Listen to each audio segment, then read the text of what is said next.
Hello, thank you for joining us on Nationwide. I'm Ruth Aguela. The Court of Appeal has ordered the unfreezing of the former Chief Justice of Nigeria, Justice Samuel Walter Onogen's bank accounts in Standard Chartered Bank, Wuse, Abuja. This was after the court discharged and acquitted Onogen from the charges preferred against him in 2019 for not properly declaring his assets, leading to his removal from office and the freezing of Onogen's bank accounts. The consent judgment is the outcome of settlement terms reached by Council of the Federal Government and the former CJN. Let it be known by the whole world that judiciary in Nigeria is one of the best in the world. We have men and women of character learning who have sacrificed their life from their early age to old age to become anything in judiciary. And yet people talk flippantly, they talk recklessly concerning these eminent Nigerians. If we don't respect our judiciary in Nigeria, the whole world will not respect judiciary in Nigeria. Justice of Nigeria had challenged his conviction and removal from office at the Court of Appeal. A multi-trillion naira Northeast Stabilization and Development Master Plan has been presented to the Lake Chad Basin Commission to tackle the complex issues affecting the region. Elizabeth Omori reports that the comprehensive plan, handed over by Mohammed Goni Al-Khali, Chief Executive Officer of the Northeast Development Commission, aims to drive long-term economic growth of the region. Chad region over the years has been grappling with numerous challenges from insecurity to climate change and economic development. Addressing these developmental issues informed this follow-up meeting to amplify the input of the master plan for implementation.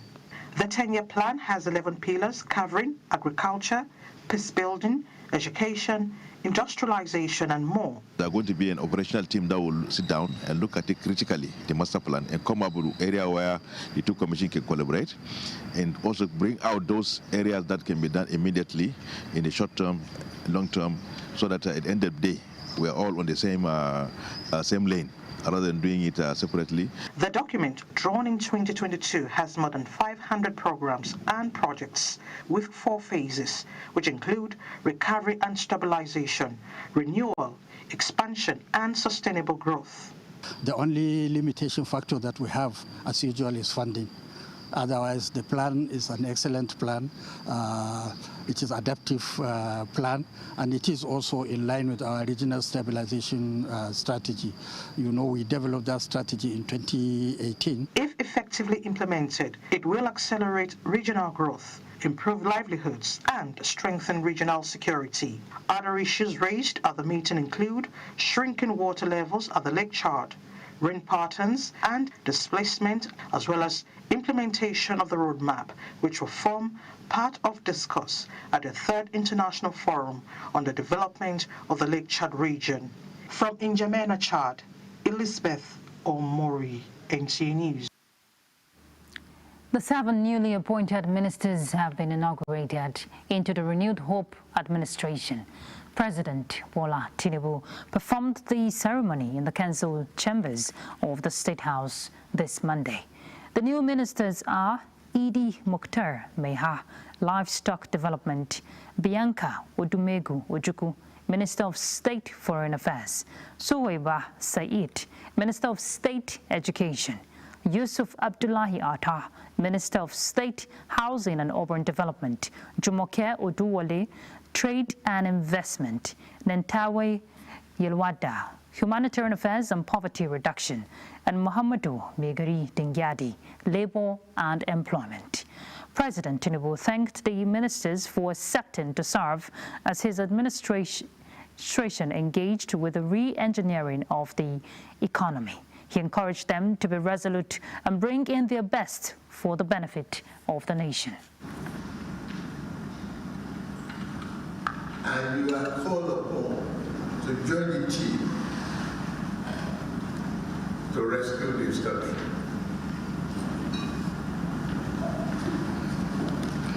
Service is the hallmark of this one endeavor. They are being called upon. Despite the challenges, we faced the job of re-engineering and retooling the economic part of this country. For us, it was a challenge when a nation was servicing its debt with 97% of its revenue.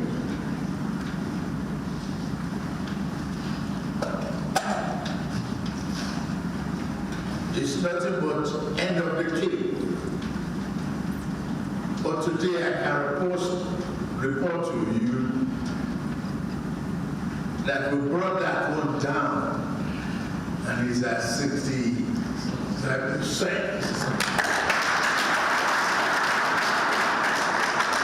We have never defaulted in paying our obligations. We meet all obligations, both foreign and domestic. I really appreciate the fact that you've taken the oath of office and ready to serve your nation. In other news, the Senate Committee on Solid Minerals says it will continue engaging key players in the mining sector to unravel the remote and immediate causes of minefield collapse in Shiroro local government areas of Niger State. Chairman of the committee, Ekong Samson, stated this at the government house in Mina during an assessment visit to the state. National Assembly correspondent Issa Mohammed reports. The recent minefield collapse in Shiroro, during which workers lost their lives, was brought to the attention of the Senate through a motion from Senator Sani Musa, leading to a resolution to investigate the incidents. The committee expressed sympathy over the tragedy with an assurance to uncover the line of fault for appropriate action. Mining safety in Nigeria, the safeguards being put in place. And as a Senate, we became even more determined to put in measure such safeguards that will prevent a reoccurrence. Any mining exploration that will take place without adequate safety and health and hazardous standards in order to curb such incidents, any leader will be very, very interested to seeing that he hold that area carefully. Niger State Governor Muhammad Umaru Bago says his administration insists on responsible mining practice for sustainable operations and well-being of the citizenry. Artisanal mining has cost us a loss of lives. It has cost us loss of properties. It has encouraged a lot of banditry and insecurity. Companies, for instance, who would be given permission to do mining in communities will have to understand that there are post-mining effects. These are some of the initiatives in the new law we are about to pass. The committee reassured that its report will capture all concerns to ensure that mining activities in Nigeria are standardized and in the interest of host communities and the government. From Mina, Niger State, Issa Muhammad, NTA News. Federal government has delivered a consignment of liquid gel fertilizer to the Anambra State Emergency Management Agency for onward distribution to farmers who were affected by flood in the state. Idem Kalu reports. Handing over the fertilizer at the Anambra State Emergency Management Agency office in Oka, Director General of NEMA, represented by NEMA Coordinator, Enugu Zonal Office, Ngozi Echazu, noted that the fertilizer was approved under the National Food Security Council to farmers affected by 2018 flooding in Anambra. She applauded Governor Chukwuma Soludo for his efforts towards agricultural empowerment and food security in the state. while urging him to ensure timely distribution of the liquid gel fertilizer to intended beneficiaries for their use this year. The liquid gel fertilizer is being supplied as replacement for balance of NPK fertilizer approved for Anambra State under the NFSC and EAI for states affected by 2018 flood. 1 liter of liquid gel fertilizer is equivalent to 50 kg of NPK 2010 fertilizer.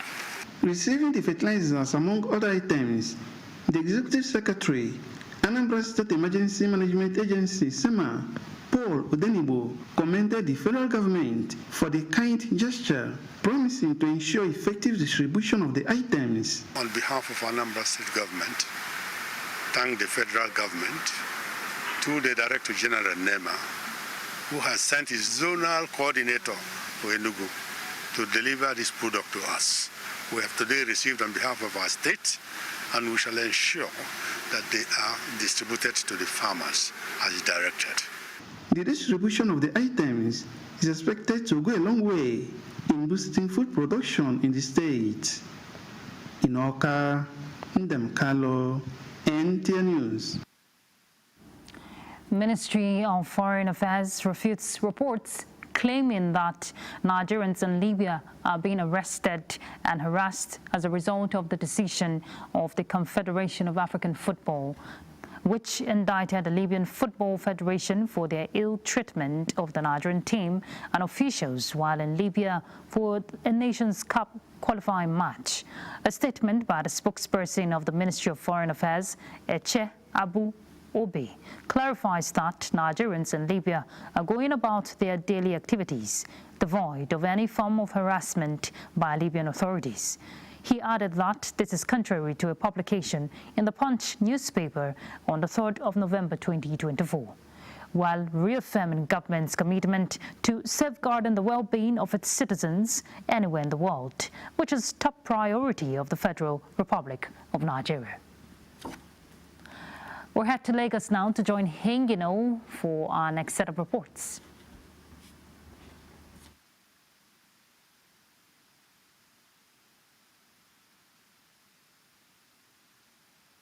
Thank you, Ruth.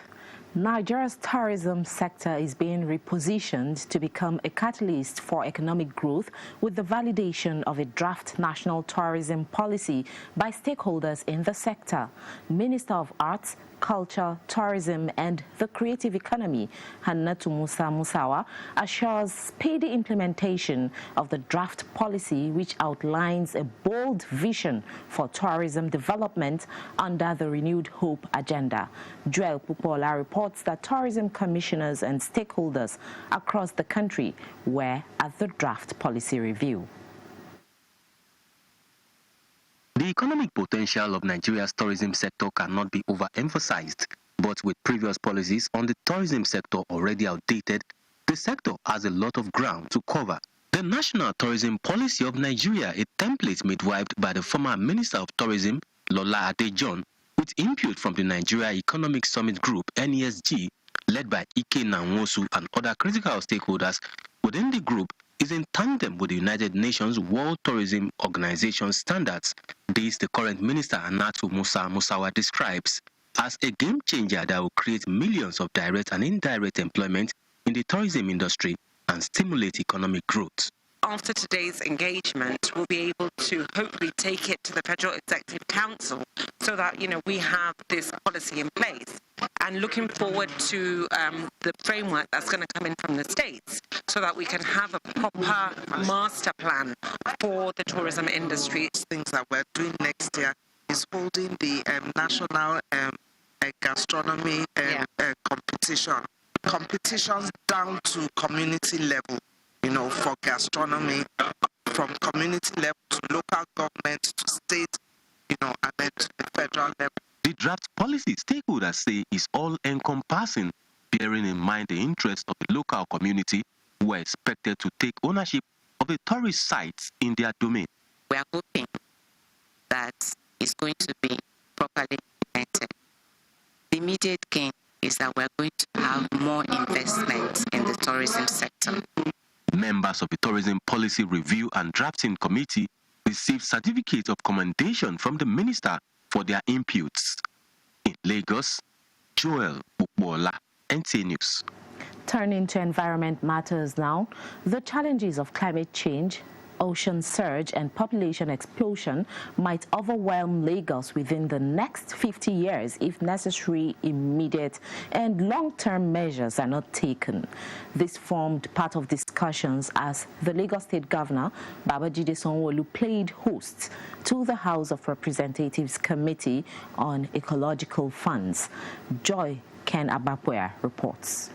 The visit of the House of Representatives Committee on Ecological Funds to Lagos is part of its tour of states to assess ecological and environmental issues and give recommendations to the federal government on disbursement of funds. Chairman of the committee, Aminu Sani Jaji, who says the federal government intervention is expected to cover flood control and waste management, as well as environmental conservation, says policies already in place by the Lagos State government make it easy for the federal government and other partners to intervene. We have seen the challenges, and all the challenges that we saw are real challenges, and such challenges must be addressed.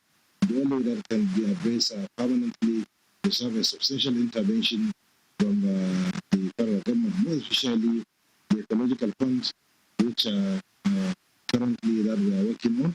And what is our mandate to ensure that the funds are being utilized properly, and then we'll ensure that the Lagos State will get significant intervention in this regard. For Governor Babajide Sanwo-Olu, Lagos, being a coastal state with a large population, is faced with daunting environmental challenges and requires partnership that will bring permanent solutions to its environmental problems.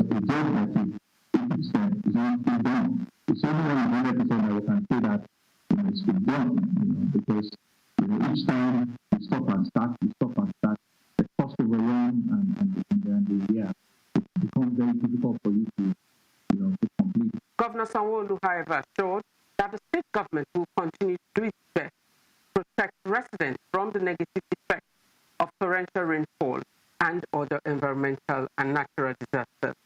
In Lagos, Joy Ken Abakuya, NTA News. And those are the stories from Lagos. Nationwide continues in Benin after this break. Good afternoon, you're welcome to Benin. Edo State government has launched the Edo State Digital Economy, which it has leveraged upon to drive the economy of the state in the last 3 years. Governor Gordon Obaseki, while performing the launch, expressed satisfaction with the extent to which government programs have been driven through technology.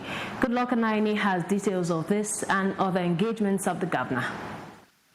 The Edo State government officially migrated from the analog to e-governance in September last year, hence becoming one of the foremost states in Nigeria to adopt digital policy. It is in acknowledging this digital revolution in the state that the state government has put guidelines in place to regulate activities in the digital ecosystem. For Governor Obaseki, activities of the ministries and MDAs are driven by technology, hence the need to protect and sustain the system.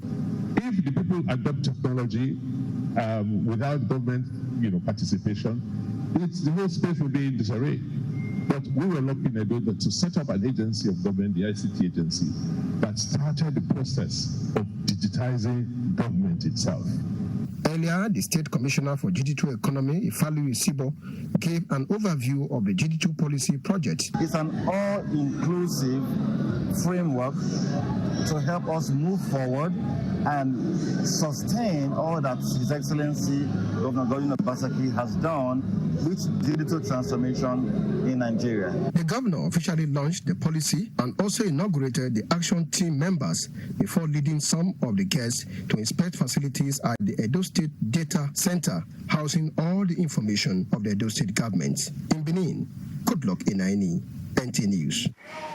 Meanwhile, Nigerian women have agreed that it is necessary they support one another, irrespective of party, religious, or tribal inclination.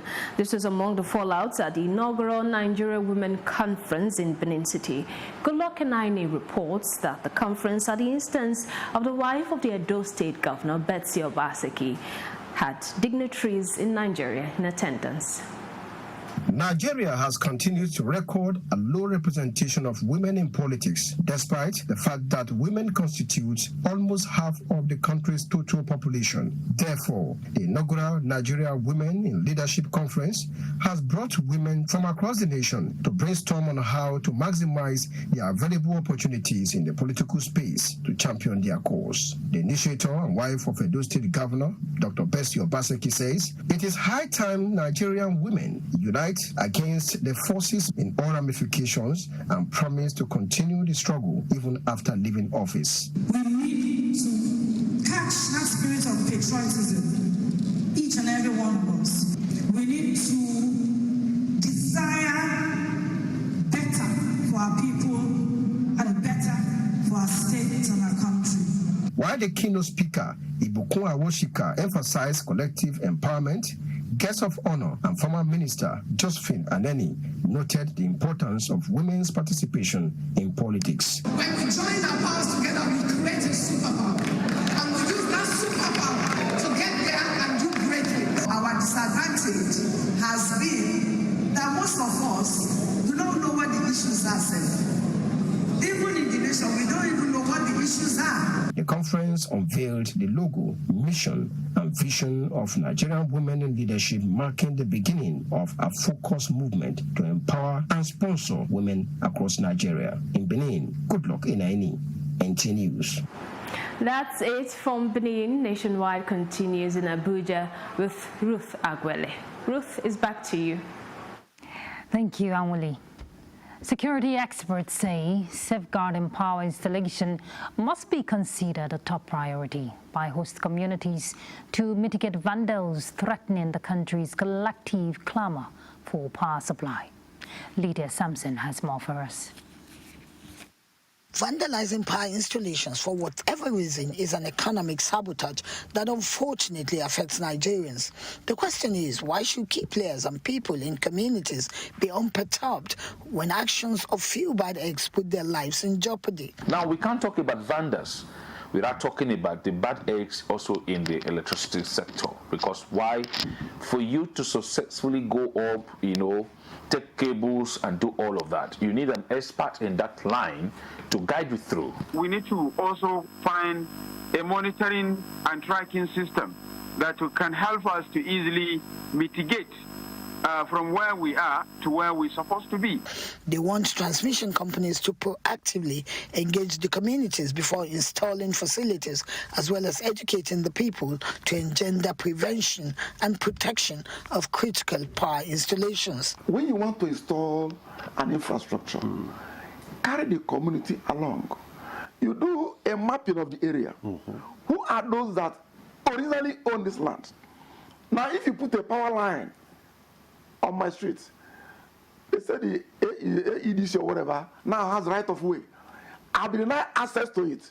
Sometimes by force, sometimes no compensation is paid. The community, before these things are installed, have to be carried along. They are emphatic that leveraging technology for tracking trunks having issues rather than spending much more money to repair vandalized installations, interagency cooperation, and centralizing information, they insist must be encouraged. They want perpetrators punished to serve as deterrent. In Abuja, Lydia Sampson, NTA News. The Kogi State Vigilante Service has stepped up its game in community policing to complement other security agencies in the state. State Controller General of the service, Navy Commander Abdurrahman Mariam Adinoyi, retired, told journalists when the service bust a suspected criminal hideout in Lokoja. Solomon Ayedehi reports. The integration of local vigilantes into Kogi State security framework is designed to boost intelligence gathering and strengthen community policing. Working alongside other security agencies, the vigilantes have been instrumental in tackling armed robbery, kidnapping, and banditry across the state.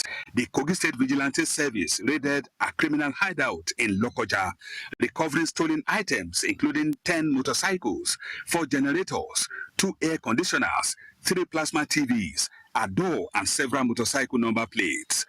The operative of Kogi State Vigilantes are indigene. We try as much as possible to deploy the indigene of every community to police the community. This is local security to complement the conventional securities. So with that, we are policing ourselves. The Controller General of the Kogi State Vigilante Service, Navy Commander Abrahaman Mariam Adinoye retired, credited their success to the state government's support in improving the welfare of the service members. He added that plans are underway to upgrade the service headquarters and build a rest area for the officers. He reaffirmed the service commitment to securing lives and property and called on public to provide information to aid their efforts. In Lokoja, Solomon Ayedehi, NTA News. The police in Ebonyi State have arrested 162 males and 15 females for their alleged involvement in various offences in the month of October 2024. Only Fortunate also reports that 92 suspects have already been charged to court, while others will be arraigned once investigations are completed. In an effort to combat crime and ensure a safe and prosperous environment for socio-economic growth in Ebonyi State, the Ebonyi State Police Command paraded 8 suspects involved in various crimes. The issue of car theft is rising this period, and owners of cars should be able to provide means. Trackers, very important. If you don't want to go through trackers, you can also get these locks for your vehicle as well, to lock your steering or pedal locks. Some of the suspects confessed to the crime, alleging that they only killed Mr. Chikezie Idenyi in order to use his blood to cure a cognitive impaired person. One day in the night, he brought in one person I do not know. When we wanted to hit the person with a stick, he struggled for his life. Then the person performing the sacrifice said he had rejected him. We carried him in a motorcycle to a place in Ibegiji, on that side. But when we were about to hold him and kill him, he escaped and fell inside the river. So we now kidnapped Chikeze, killed him, and took his blood. The command also arrested Friday James Nwore in Umezali Orizo community, a Zanof local government area, who has been terrorizing the community. In Abakaliki, Fortunate also, NTA News. Ibadan is our next stop, and Kemi is set to guide us. Thank you very much, Ruth, and welcome to Ibadan. A technical subcommittee of the federal government on the evaluation of dams in Nigeria has declared Ikere Gorge Dam in Iseyin local government area of Oyo State as safe. The leader of the subcommittee, Ali Ibrahim, made the declaration upon an inspection visit to the dam. Ayamiku Ajibola has the report. This technical subcommittee, comprised of interministerial technical members, demanded by the federal government to undertake detailed assessment of dams in Nigeria to determine their structural integrity, impact on downstream conditions, as well as the social and environmental conditions on riparian communities, declared that the 41-year-old Ikere Gorge Dam appeared to be in good condition after the physical examination. Salient features of the dam that are supposed to be available in good conditions, I think they are. I've seen the riprap in good condition, both upstream and downstream. Assuring that the findings on the dam will form a robust action plan that will help to combat the challenges facing the dam structure in the country, the Director of Dams and Reservoir highlighted that the challenges faced by Ikere Gorge Dam to include operational and maintenance. The spillway is intact, quite okay. But the stealing basin, which is another structure adjoining the spillway, has failed. Some portion of it has failed, maybe due to poor maintenance or aging, but the dam is intact and it's given its full functions, but it's to be addressed by the government. With the present government of President Tinubu, I hope this project will come up fully. The evaluation of dams across the country was necessitated by the recent collapse of the section of the spillway of Alu Dam in Maiduguri, Borno State. In Ibadan, Ayemiku Ajibola, NTA News. The Kwara State government, through the Ministry of Education and Human Capital Development, has flagged off the distribution of free text and storybooks to learners across junior as well as senior secondary schools in the state. The project is part of the state effort at inculcating national core values and curbing drug abuse through the promotion of reading culture. Aisha Abokariaya has the report. The books distributed include English and mathematics textbooks, as well as storybooks of different kinds. Students across the state are getting the books free of charge. Beyond the conventional textbooks that teach various subjects, the State Ministry of Education and Human Capital Development, according to the Commissioner, is introducing storybooks that promote discipline and moral values. Bullying, drug abuse, and other vices are becoming rampant in secondary schools across the country. Hence, the need to sensitize the learners on their dangers through the storybooks. We are told that when you read these books, ensure that you pass it forward. When you have read, share with your friends so that they too also can know what drug abuse is all about. They can know what bullying is all about. They can know how to prevent all this menace in the society. These books will teach me about me not indulging in drug abuse and also not to bully my peers in class. I feel good actually being one of the beneficiaries of this book, knowing that it's going to help me and help others too. The ministry had earlier performed WAEC floating exercise for 2024-2025 academic session, where school principals from across the state were commended for their conduct in the external examinations. School heads are expected to step down the information from the exercise to the examination officers, teachers and students in their various schools to ensure smooth conduct of WAEC and other external examinations. Aisha Abubakar Yahaya, NTA News. And that's it from Ibadan. Nationwide will continue in Kaduna with Mohammed after this timeout. Do stay with us.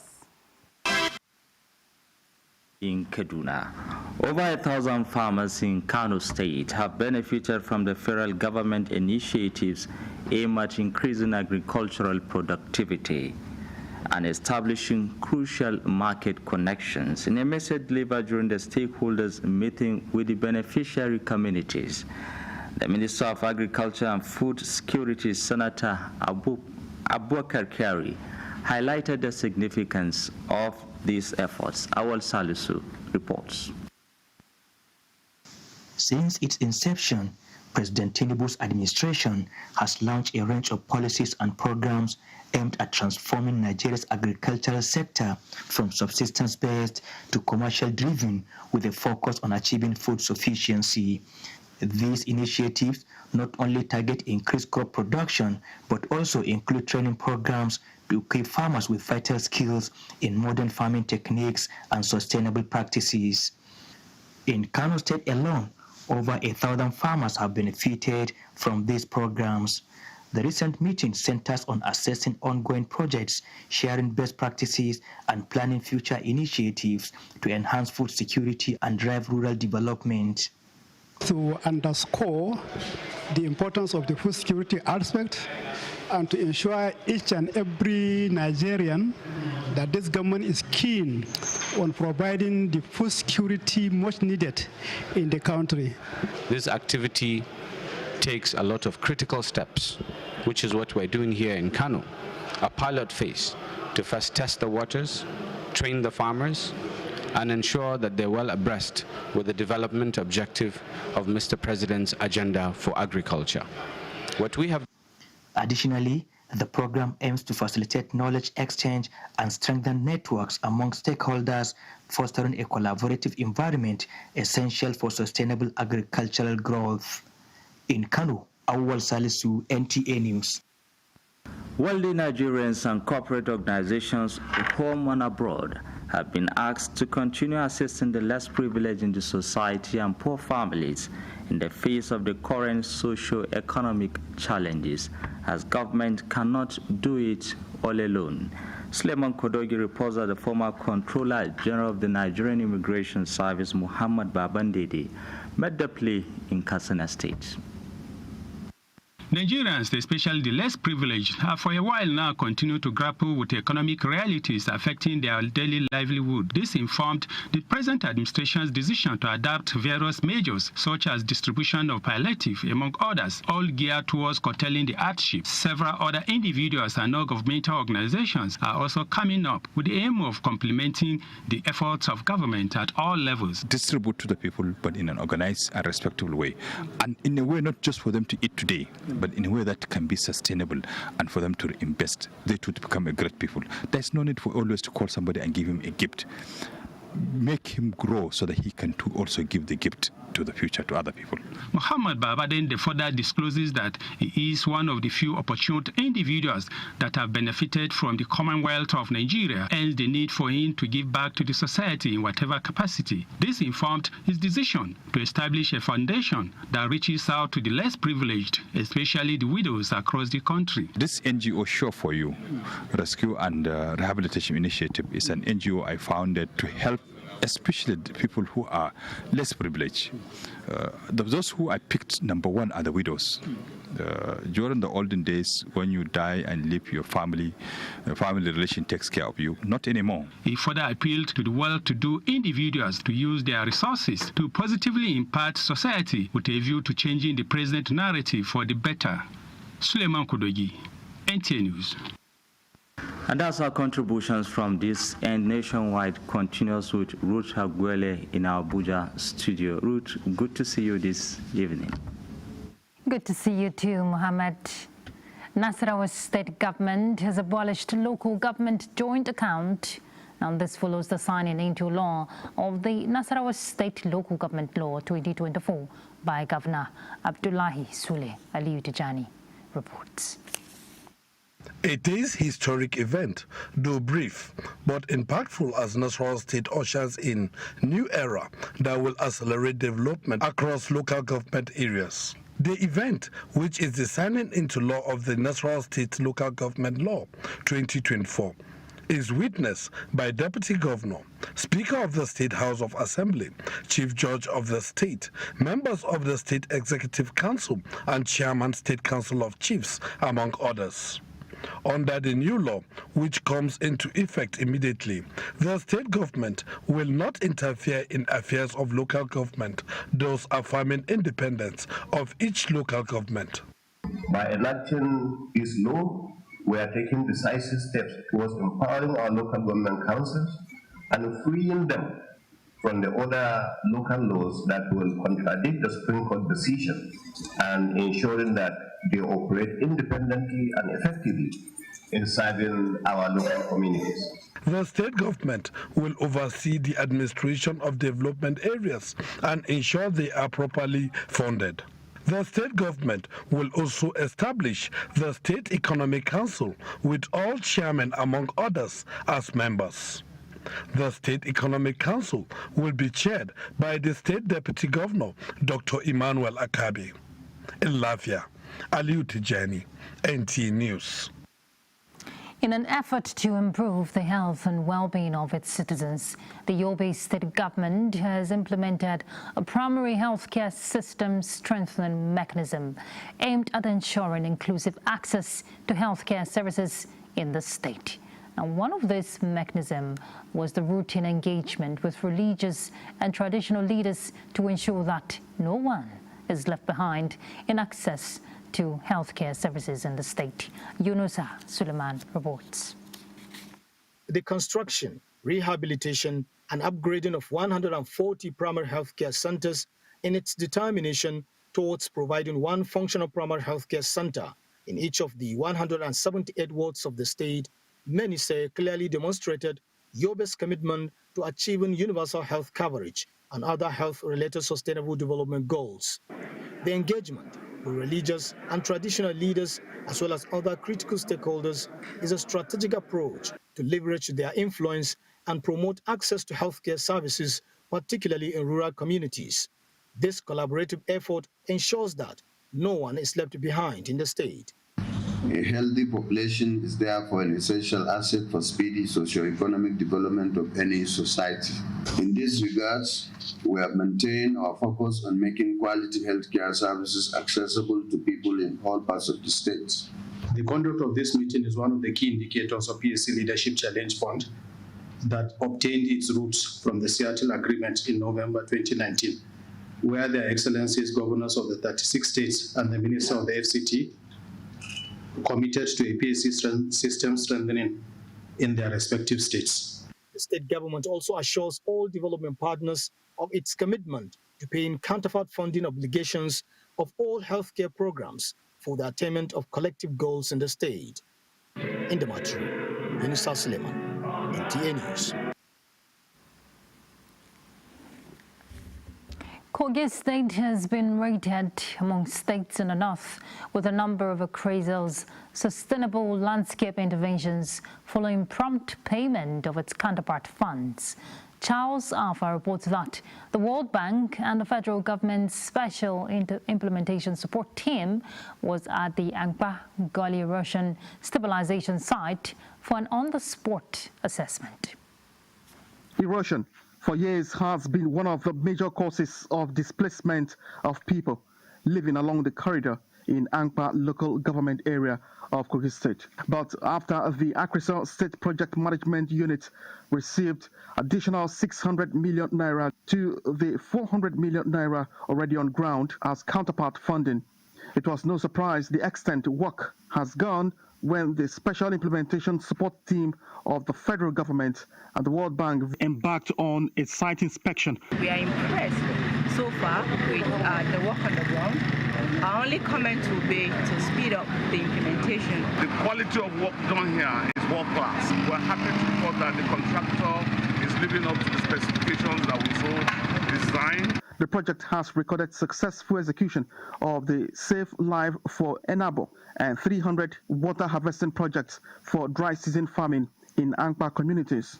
After Governor Ododo flagged off the first phase of the Community Revolving Fund, about $250,000 was disbursed to 20 CIGS in 10 communities, with a total of 208 beneficiaries.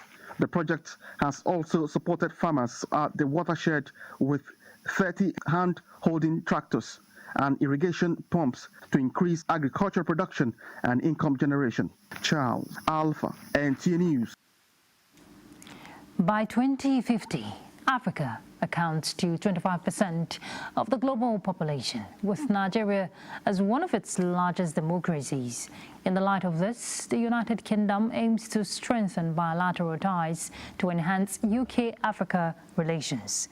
UK's Secretary of State for Foreign, Commonwealth and Development Affairs, David Lammy, made this assertion during the signing of Memorandum of Understanding with Nigeria's Minister of Foreign Affairs, Yusuf Tugar. Garba Natala also reports that the newly sworn-in Minister of State for Foreign Affairs, Bianca Ojukwu, was also welcomed at the ministry in Abuja. Sports update is next. Nigerian table tennis player Kadri Aruna delivered an impressive performance, staging a thrilling 3-2 comeback against Japan's 5th seed Tomokazu Harimoto on the first day of the WTT Champions Frankfurt 2024. Despite starting strong, Aruna, who is ranked 21st in the world, lost the first 2 sets with scores of 7-11 and 11-13, which sparked hope for Harimoto to claim victory. What this is giving us In other news, North Korea secured the FIFA Under-17 Women's World Cup title by defeating Spain 4-3 in a penalty shootout after a 1-0 draw in the final on Sunday. This victory marks their third title, making them the most successful team in the tournament's history. In the UEFA Champions League, action resumes as AC Milan face Carlo Ancelotti's Real Madrid at the Santiago Bernabeu on Tuesday. Additionally, Liverpool will go up against Bayer Leverkusen. Sporting Lisbon will take on Manchester City, and Celtic will battle Leipzig. And lastly, in tennis, Germany's Alexander Zverev triumphed at the Paris Masters, winning decisively against local favorite Hugo Humbert with a score of 6-2, 6-2. The new world number 2, Zverev, 27, now has 7 ATP 1000 titles to his name, including 2 wins each in Rome and Madrid, along with triumphs in Montreal and Cincinnati.